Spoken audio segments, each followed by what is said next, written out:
Hello students, कैसे हैं आप सब लोग। रिसेंट अपनी जो क्लास हुई थी उसमें अपन लोगों ने मनी और बैंकिंग का जो टॉपिक था उसमें मॉनेटरी पॉलिसी के बारे में अपन ने कुछ चीज़ें डिस्कस करी थी और उस चैप्टर को अपन ने कंप्लीट कर दिया था।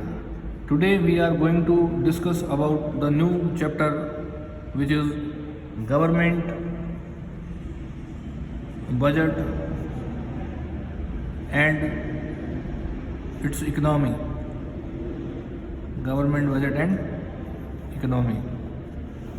देखिए, गवर्नमेंट बजट क्या है आप सब लोग समझते हो। बजट जो शब्द है, कोई भी पर्सन की जो इनकम है उस पे उस पर्सन के जो एक्सपेंडिचर है वो डिपेंडेंट रहते हैं। तो मेरे पास इस महीने में कितनी इनकम आएगी और उस इनकम को मैं किस तरीके से खर्च करूँगा, ये एक तरीके से मेरे बजट में आता है।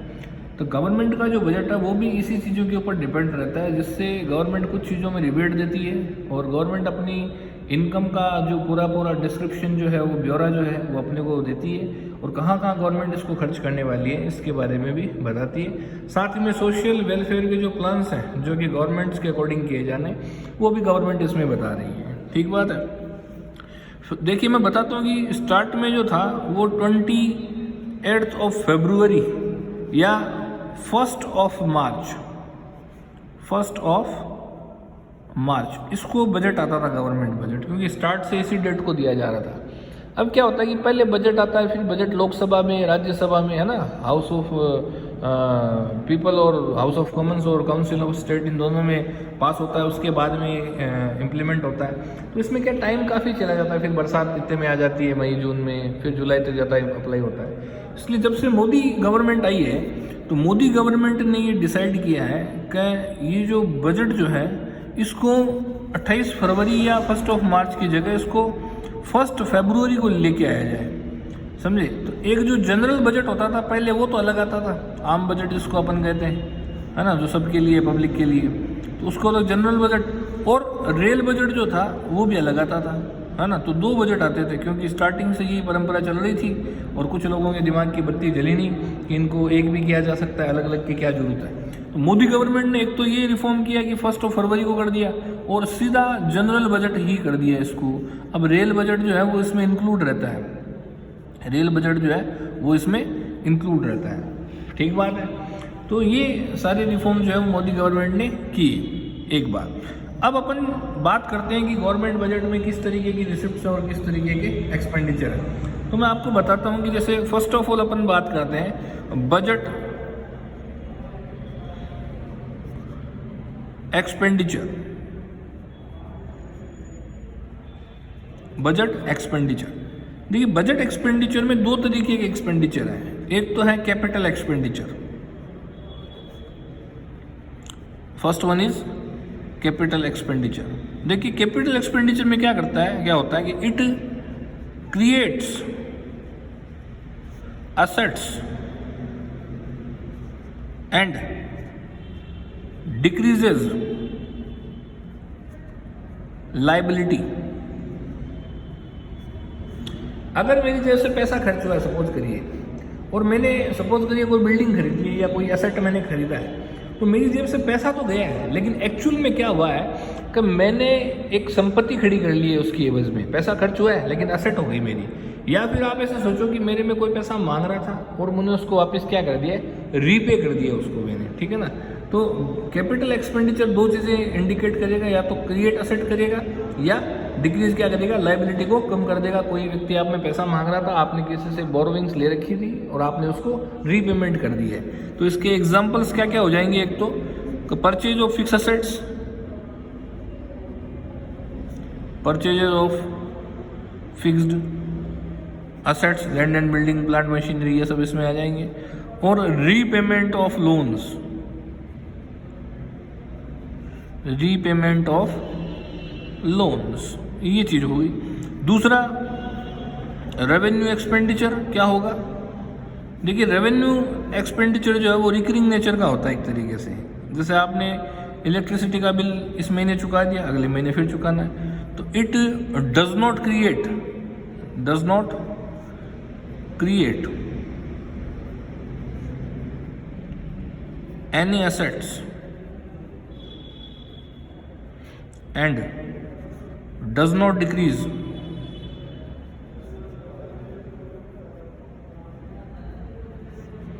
any liability.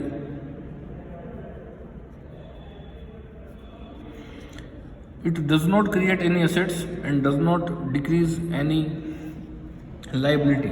समझे आप मेरी बात को कि ना तो कोई असेट खड़ी हो रही है, ना इससे कोई लाइबिलिटी जो है वो डिक्रीज हो रही है. तो ऐसा जो है वो रिकरिंग नेचर के जो एक्सपेंसेस है वो इस तरीके की कैटेगरी में आ जाएंगे. दूसरा ये तो हुआ budget expenditure.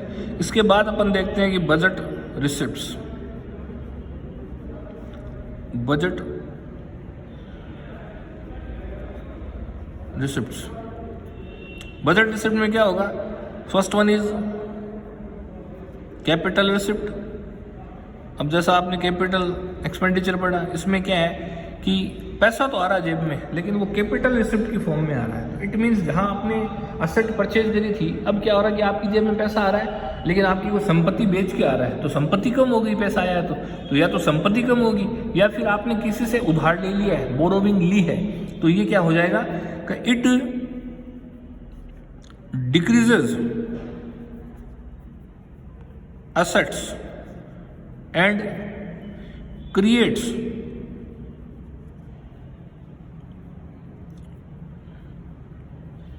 liabilities. It decreases assets and create liabilities. Example में क्या हो सकता है? Sale of fixed asset,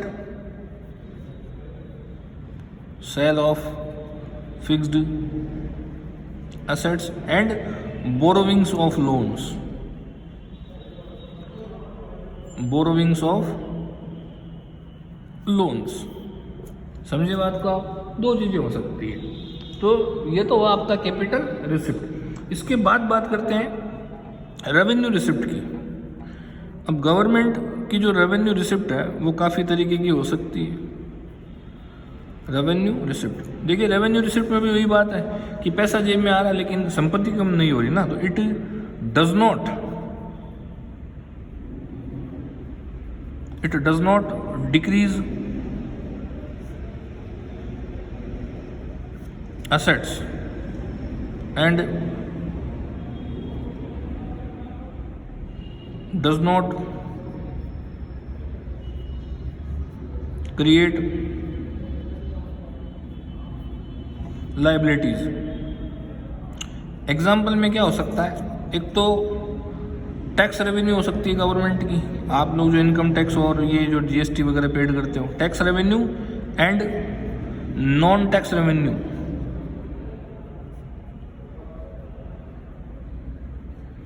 tax revenue and non tax revenue. अब टैक्स रेवेन्यू में या तो डायरेक्ट टैक्स रेवेन्यू होगी गवर्नमेंट की, डायरेक्ट टैक्स रेवेन्यू है, या फिर इनडायरेक्ट टैक्स रेवेन्यू है,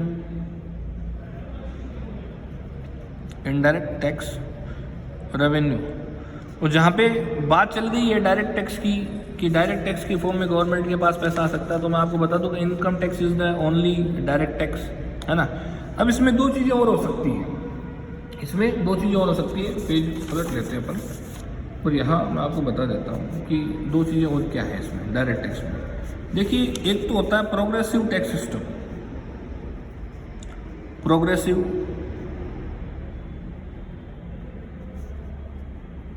टैक्स सिस्टम, ठीक है. देखिए, प्रोग्रेसिव टैक्स सिस्टम में क्या है कि when income of a person increases the tax rate is also increases. जैसे जैसे आपकी इनकम इंक्रीज होगी ना, वैसे वैसे आपका जो टैक्स का जो रेट है वो भी इंक्रीज होगा. जैसे इंडिया में 5 लाख रुपए तक कोई टैक्स नहीं है, नील टैक्स है, लेकिन 8 लाख तक आप जाओगे तो आप ये शायद 10% या जो 20% जो भी टैक्स है, 8 से 10 लाख तक आपका क्या है 20% टैक्स है, और 10 लाख से ऊपर जो है वो 30% टैक्स है. तो आपने देखा कि जैसे जैसे आपकी इनकम बढ़ रही है वैसे वैसे टैक्स का रेट भी बढ़ रहा है. ऐसा अंडर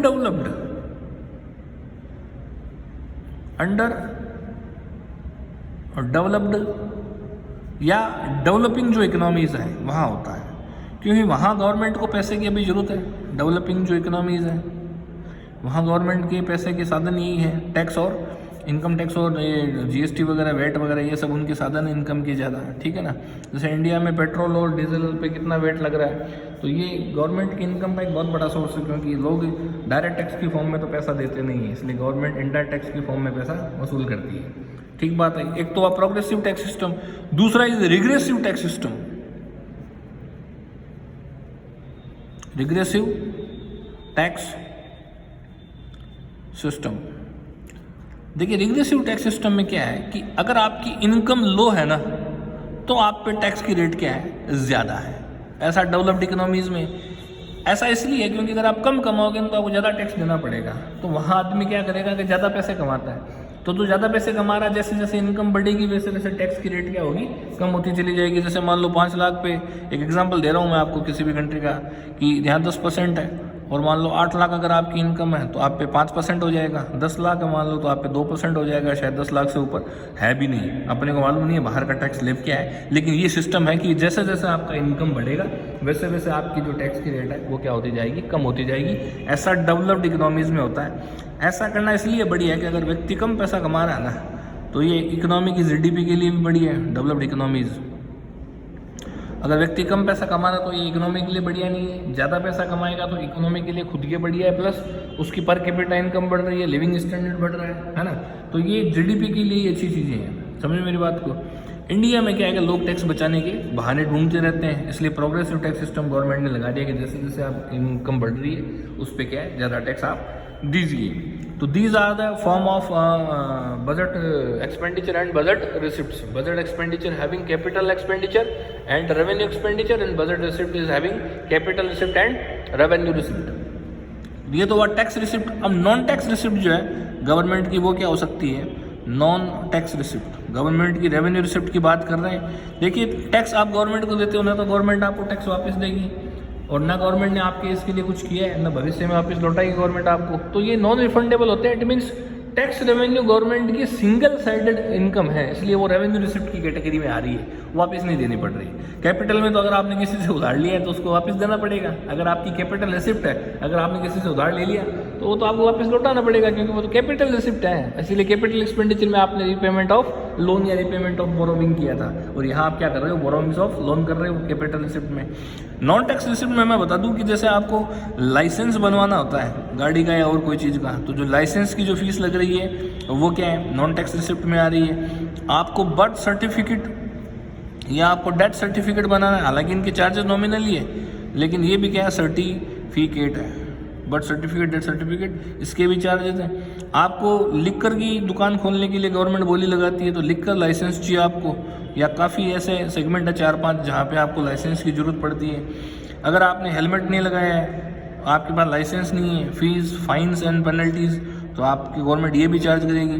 तो ये जो सारी चीज़ें हैं ये गवर्नमेंट की क्या है, नॉन टैक्स रिसिप्ट है गवर्नमेंट की। समझ रहे हैं आप मेरी बात को। अब क्या होता है कि कई बार गवर्नमेंट की रिसिप्ट होती है कम और गवर्नमेंट के खर्चे हो जाते हैं ज़्यादा, तो ऐसी कंडीशन में डेफिसिट निकल के आते हैं। तो सबसे पहला जो डेफिसिट है which is known as budget deficit या फिस्कल डेफिसिट।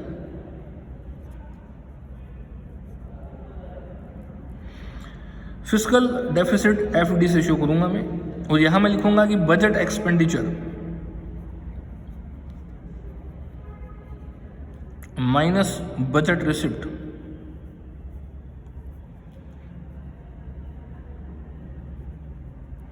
और यहां लिखना है कि एक्सेप्ट बोरोविंग्स या अदर देन बोरोविंग्स, उधार को छोड़ के, लोन को छोड़ के, अदर देन बोरोविंग्स। अब बजट एक्सपेंडिचर में मैं आपको बता दूं कि कैपिटल एक्सपेंडिचर भी आ गया प्लस रेवेन्यू एक्सपेंडिचर भी आ गया है ना, क्योंकि हेडिंग से ही, इसका थोड़ा ध्यान रखना। माइनस और बजट रिसिप्ट में कैपिटल रिसिप्ट भी आ गई प्लस आपकी रेवेन्यू रिसिप्ट भी आ गई। समझ आप बात को, तो ये दोनों आ गए इसमें, ठीक बात है। When your budget expenditure is greater than your budget receipt, then it is fiscal deficit. Fiscal deficit. When your budget expenditure is less than your budget receipt, then it is surplus budget. ठीक बात है। और when your budget expenditure is equals to your budget receipts, then it is balanced budget. Balanced budget, ठीक बात है। ये तो आपका बजट डेफिसिट, ठीक है। दूसरा इसका जो फॉर्म है which is revenue deficit. Revenue deficit RD से शो करेंगे अपन इसको, revenue deficit.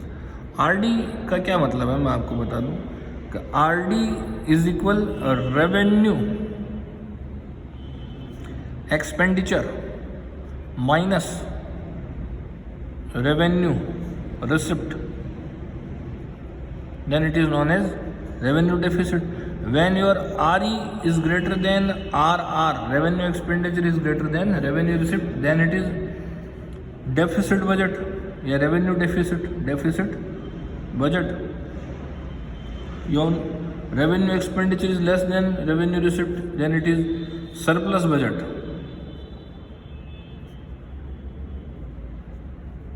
When your revenue expenditure is equals revenue receipt, then it is balanced budget. Balanced budget. एक और है इसमें which is very important, her bar exam में आता है, आने की संभावना है, प्राइमरी डेफिसिट। प्राइमरी डेफिसिट क्या है? PD. Your PD is equals fiscal deficit. अभी अपन ने जो फिस्कल डेफिसिट निकाला था उसमें से अपने को क्या करना है, जो अपन ने विदेशों से लोन ले रखा ना उस पे जो इंटरेस्ट है, इंटरेस्ट पेमेंट, इसको आपको लेस करना पड़ेगा।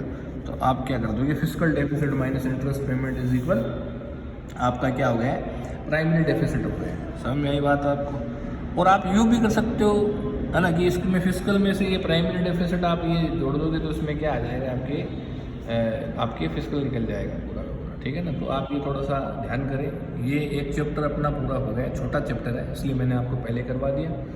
थोड़ा सा आप इसको देख लें, है ना, और फिर उसके बाद में अपन आगे के जो 2 चैप्टर बचे हैं अपने नेशनल इनकम और ये एडी का जो चैप्टर बचा है उसको अपन देखते हैं। देखिए इसमें मैं आपको बता दूं कि कुछ जो ज़्यादा पोर्शन जो कट हुआ है डिलीटेड में, इसमें आपके मैक्रो इकोनॉमिक्स में ज़्यादा हुआ है। एनआई में से एक चैप्टर उड़ा दिया गया, फर्स्ट चैप्टर जो है, और फिर आपकी जो balance of payment, foreign exchange, ये जो कैशलेस थे ये सब उड़ा दिए गए। तो आपके एक तो मनी और बैंकिंग के 2 चैप्टर हो गए, वो मैंने करवा दिए आपको और अच्छे लेवल पे कराए। गवर्नमेंट बजट का एक चैप्टर है, ये मैंने आपको करा दिया। तो 3 चैप्टर अपने मैक्रो में हो गए। अब मैं सबसे पहले एनआई पढ़ाऊँगा आपको और एनआई के बाद में एडी पढ़ाऊँगा और इसके बाद में अपनी किताब जो है वो ख़त्म हो जाएगी, ठीक बात है। तो सारा का सारा आप लोग ये एक बार देख लें, इसमें जो भी चीज़ आपको नहीं आ रही है समझ में, वो मेरे से आप पूछ सकते हैं मैसेज डाल के या कैसे भी व्हाट्सएप ग्रुप में, ठीक है। Thank you.